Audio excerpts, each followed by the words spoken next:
Eu queria fazer mais um vídeo, e talvez eu tenha que fazer um outro, pelo que eu estou olhando aqui do meu material de crítica literária, da minha biblioteca. Mas esse eu quero me deter em 3 obras, porque depois eu quero fazer um a respeito de obras de crítica literária que se detêm em um determinado autor. E eu vi, mexendo nas minhas estantes, que eu tenho um material razoável sobre determinados autores. Obras de crítica, de análise, de como a gente pode aproveitar mais a leitura de alguns autores. Então eu vou fazer esse só de obras gerais para fechar essa parte. Esse aqui, que eu deveria ter colocado no primeiro vídeo a respeito de uma bibliografia de crítica literária, é esse. A Poética Clássica. Aristóteles, Horácio e Longino. Porque são os 3 textos que são mesmo clássicos, os mais antigos que se tem conhecimento dentro da história da literatura, história da crítica e análise literária que existem. Quando a gente fala na Poética de Aristóteles, a gente está falando do pensador que, até onde se sabe, foi o primeiro que sistematizou, que organizou isso de crítica literária. O que você deve procurar numa obra literária, né? No caso, ele estava falando de peças de teatro, porque era o que havia naquela época, né? As tragédias gregas. E aí ele se põe a analisar e decompõe as peças, quais partes a peça deve ter, e é no Aristóteles que vem aquele conceito da catarse, de que a obra literária, a obra artística literária, ela leva o espectador, no caso da peça, ou o leitor do texto da peça, ou de uma poesia, como nós diríamos hoje, de um romance, leva o espectador, o leitor, a compartilhar daquelas emoções que são vividas pelos personagens e, portanto, ter uma espécie de purgação daquilo.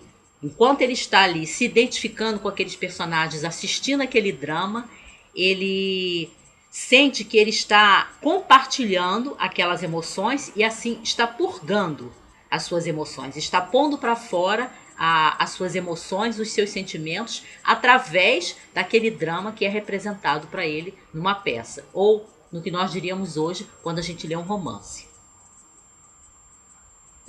Esse talvez seja o conceito dentro da análise crítica literária mais importante trazido pelo Aristóteles na sua poética. Tem esse aqui, que foi mencionado pela Lua no comentário do outro vídeo.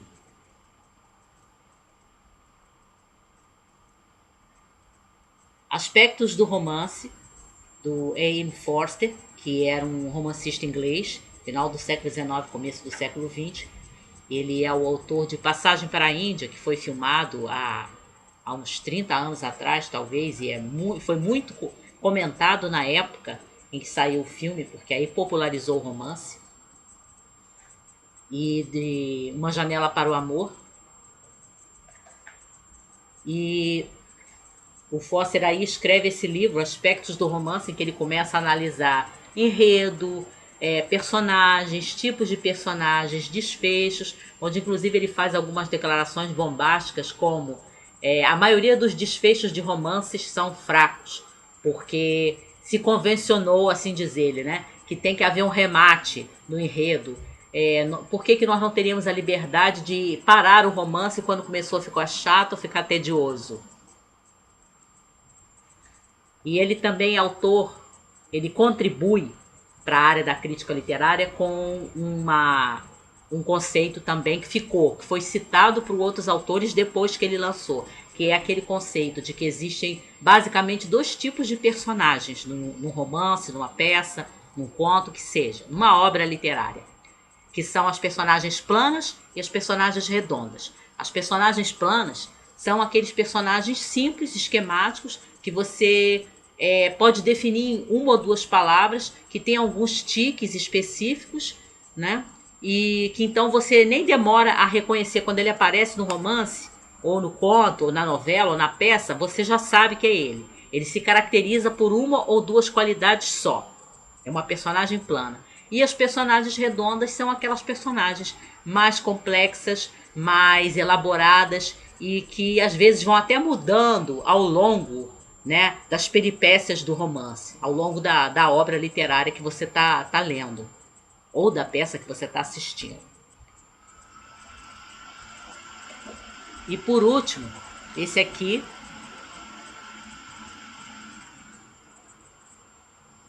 o Cânone Literário, do Harold Bloom, que é um livro que eu consulto, mais do que os outros dois, embora eu já tenha relido a Poética do Aristóteles, que eu considero realmente um livro assim básico.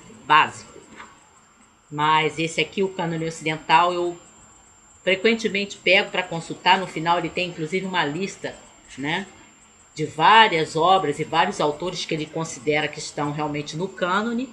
E eu só diria que algumas escolhas que o Bloom faz, né, de autores e obras que ele vai analisar, porque aí ele divide, são 26 autores e obras que ele analisa, né, autores com determinadas obras que ele analisa, que ele escolhe para analisar, nas várias épocas que ele considera que são as épocas literárias, a época democrática, a época aristocrática, a era do caos, que ele diz que é o século XX, né, que é quando o romance, o gênero romance se desconstrói.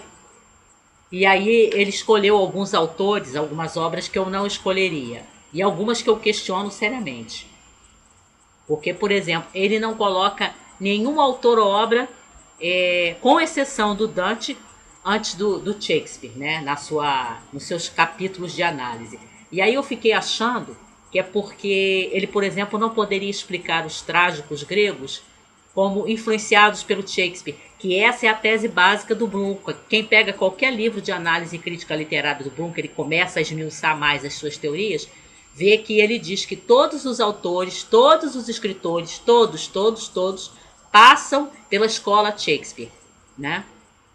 São influenciados, são tomados, são induzidos pelo Shakespeare, vivem em briga com a força dramática do Shakespeare, são vencidos pelo Shakespeare, né? Mas são, enfim, marcados de alguma forma pelo Shakespeare. E essa é a tese básica do Bloom.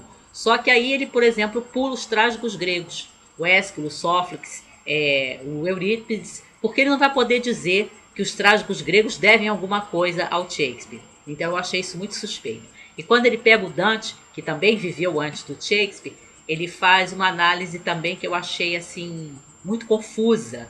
Ele parece que não tem uma linha condutora no capítulo que ele dedica ao Dante e à Divina Comédia. E eu também achei que era por isso, porque ele não podia provar que o Dante devia alguma coisa ao Shakespeare, visto que o Dante é um autor bem anterior, com 3 ou 4 séculos antes do surgimento do Shakespeare. Aqui não vale nenhuma crítica ao Shakespeare, não. Só estou observando que a, a coluna, né, da análise crítica literária do Bloom, da maneira como ele se debruça sobre as obras, e essa é a coluna condutora dele, que todos os autores devem ao Shakespeare, ela não se sustenta para vários autores anteriores, e então ele não se demora para falar desses autores. Mas é um grande livro, é um livro bem interessante. Você nota que o Bloom é de fato um ensaísta e um professor de literatura apaixonado pela leitura, pela literatura, pelos livros. E ele consegue passar essa paixão, transmitir essa paixão que ele sente para o leitor quando a gente está lendo. Especialmente esse aqui. Eu tenho outros livros dele, mas esse aqui realmente eu tiro meu chapéu. Eu brigo com ele, mas eu tiro meu chapéu. Ele realmente é um bom autor.